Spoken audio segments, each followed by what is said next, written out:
Tonight, a former law enforcement officer stands accused of shooting two teens over the weekend, an 18-year-old and a 13-year-old, leaving the younger of the two with injuries.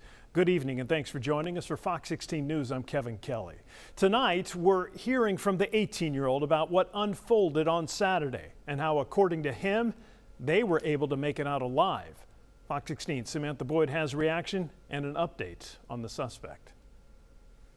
This is the man we're talking about, former law enforcement officer for the Stone County Sheriff's Office, Stephen Gill. He's now facing aggravated assault and endangering the welfare of a minor charges. It just felt like I was in war. I mean, I've never been shot at. 18-year-old Justin Dykes says he and his cousin were attempting to fish at a pond on land owned by the Gill family that he says he had been given permission to fish on by another member of that family. Dykes says it was his cousin who actually got hit by one of the bullets in his left shoulder. He was airlifted to Children's Hospital in Little Rock and is recovering with non-life-threatening injuries. Dykes tells me the bullets, said to be fired by Stephen Gill, barely missed him, and even an inch further, his cousin could have been paralyzed or killed. I don't see why it was such a big deal for us to be fishing whenever we're just young and trying to have fun.